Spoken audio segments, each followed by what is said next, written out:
ধর্ম হোক যার যার, বড় মা সবার, এই কথাটা তো প্রত্যেকেই শুনেছ। আমার বোন কাটোয়াতে এসেছে আর ও জেদ ধরলো যে আমরা বড় মায়ের কাছে যাব, মানে নৈহাটিতে। তো সকাল সকাল আমরা তিনজনে বেরিয়ে পড়লাম নৈহাটির উদ্দেশ্যে। কাটোয়া থেকে প্রথমে ব্যান্ডেলে পৌঁছালাম, তারপর ব্যান্ডেল থেকে লোকাল ধরে আমরা নৈহাটিতে পৌঁছালাম। আর বিশ্বাস করো, বড় মায়ের কাছে পৌঁছেই মনটা কেমন চেঞ্জ হয়ে গেল।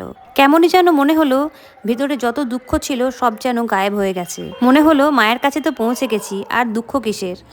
আজকে বছরের শেষ দিন, আর আজকেই তোমরা এই ব্লগটা দেখতে পাচ্ছ। তুমি যতই প্ল্যান করো, বড় মা তোমাকে কাছে না ডাকলে তোমার কিন্তু যাওয়াই হবে না। তাই আমার ব্লগ থেকেই যার যা ইচ্ছে সেটা মায়ের কাছে অবশ্যই বলে দিও। মা নিশ্চয়ই তোমাদের আশা পূর্ণ করবেন। বড় মায়ের কাছে পৌঁছে তো দেখলাম বিশাল লাইন। প্রায় 3.5 ঘন্টার মতো লাইনে আমরা ছিলাম। পুরো লাইনটা গঙ্গার গা বেয়েই তৈরি হয়েছে। আর লাইন ধরে ধরে যতই তুমি এগোতে থাকবে, মায়ের ফটো ফ্রেম, বিভিন্ন ধরনের কেনাকাটার আইটেম রাস্তায় যেতে যেতে তোমার চোখে পড়বে।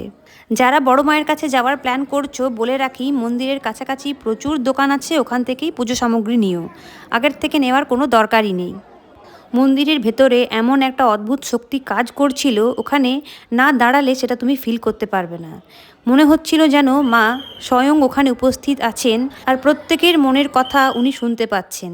তাই তোমরা যারা যারা আমার ব্লগের থ্রু মাকে দর্শন করলে, তারা প্রত্যেকেই কিন্তু মনের ইচ্ছা অবশ্যই মাকে জানিও। আমি জানি এই নতুন বছরে তোমাদের প্রত্যেকের মনের আশা অবশ্যই পূর্ণ হবে। মন্দিরে পুজো দেওয়ার পর প্রচণ্ড জোরে খিদে পেয়েছিল, তাই কাছাকাছি একটা রেস্টুরেন্টে গেলাম আমরা, যেখানে সম্পূর্ণ নিরামিষ খাবার পাওয়া যায়। বিভিন্ন ধরনের থালি অ্যাভেলেবেল আছে, সবকটাই কিন্তু ভেজ। 60 টাকা, 70 টাকা, 90 টাকা, তোমার যেটা পছন্দ তুমি সেটা চুজ করে নিও। খাওয়া দাওয়া শেষ করে আমরা ধীরে ধীরে বাড়ি ফিরে এলাম। আর আজকে যাত্রাটা সত্যিই দারুণ ছিল। ভিডিওটা ভালো লাগলে লাইক করে দিও। টাটা।